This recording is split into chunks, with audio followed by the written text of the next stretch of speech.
Moses, right now I would say the main constraint of the business is convert. So we're getting a bunch of views and we're starting to engage with people and we're just starting to try and close all those leads. We're trying to incorporate a lot of AI. Yeah. And when you do something new, shit gets fucked up. We're having a problem with converting the viewers into customers. So we need to build out a better system in place for doing this. How are we gonna do it? The process that we're doing right now, I want to understand how to build out the funnels manually to see as to what the psychology is behind it. Once I actually know how to build them out manually, then I can have AI build them out for me, which is what we're doing right now. If you want to show the viewers, we're having a landing page. Some geek ass shit going on right now. We're having the landing page being coded with AI based off of ClickFunnels landing page and then another landing page that I make for Tom. I guess more than anything, it's understanding the psychology as to why a funnel is converting. I want to ask you, Josh, what do you think is the biggest thing that makes a funnel convert? Most people won't even know what a funnel is. Yeah. So starting with where are we getting leads from? Because the goal of a funnel is to get sales. We want to make money. Everyone wants to make money. We have a way where we are getting a lot of organic views online. So we get all these organic views, and then what we're trying to do is give them the least friction possible to buy whatever product or service the potential customer is best fit for. So what we built was an AI sales qualifier, a DM appointment setter, where I'm sure a lot of you guys have seen someone says DM me the word X, and then you get an automatic conversation starter with that person, and someone starts a conversation with you. They give you some free value. You click on a lead magnet. They then have your contact information. You get into this email sequence where they start to pitch you on stuff and they start to try and nurture you. We're just trying to reduce the friction as much as possible. If we could communicate with 100,000 of our followers across all our different clients every single day, on every single week, then we would be able to have way more nurturing at scale. So I think the first issue that we've had is the AI sales funnel, or the AI sales DM qualifier that we built is not great right now. It's really our client that is overloading information. And if anyone understands sales, overloading information is not what makes people buy. People buy from their heart and from emotion, not from hearing that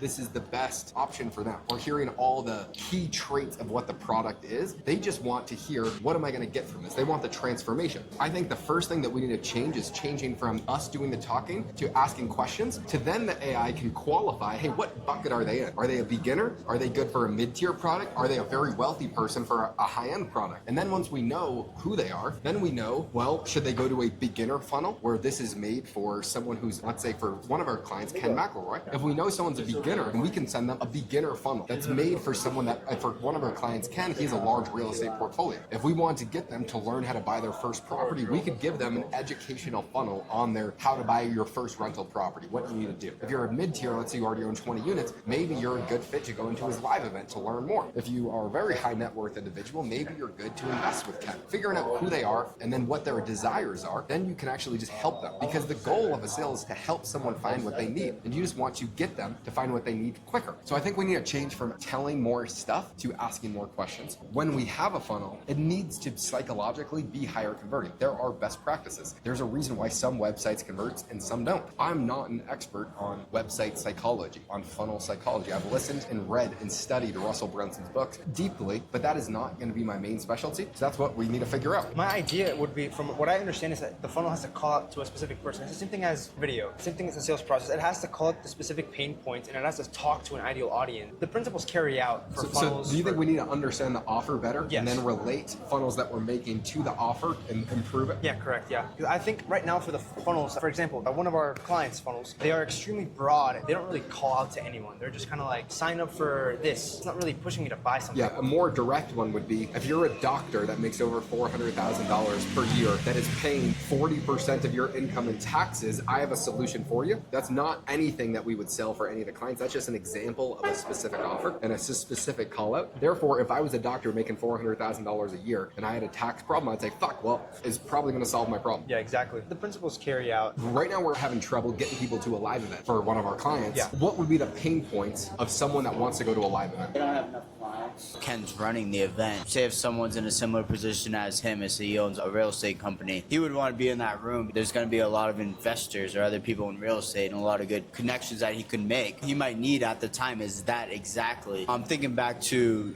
we want to make what they're actually going to be buying, what we're selling. It reminds me of Alex Hermoso. You want to make the perceived value more than what you're actually paying, the cost of the service or product. If you're a doctor paying $50,000 a year on taxes and show them, hey, you only have to pay $2,000 for our service, we're going to cut that in half. The value of the service is going to be way, way worth the cost by far. That's something we should keep an our mind to when we're like selling. How can we make the perceived value higher than the cost? Yeah, like for example, Iman Gadzhi and Porter, the two people who crushed it with their VSLs and their live events. What the Porter He had $1 billion VSL, and that's Yeah. just one video that made him over $1 billion in revenue. And so I've actually interviewed him. I'm friends with him. He grew one of the largest businesses in human history in the info product space called the Gold. based off like how Iman does his live events. The only reason that I bought a course when I was first starting is because he called out. He was like, "Moises, you're a buffoon who gets no bitches, and you are broke." No. Honestly, talk is like he did describe you and your Yeah. pain points and what you want to be. Yeah, exactly. I was like, all right. Well, he's basically saying, Moises, you want to get rich, buy my course. I was Yes. like, all right, So bet. so if you can describe the pain points of the person better than they understand them, they're also going to think that you have the solution. I think we got to get to a call, so I got to go. The big thing is we're fixing the fucking funnels. Gonna print some moolah, hopefully. We're gonna make him a lot of fucking money, nigga.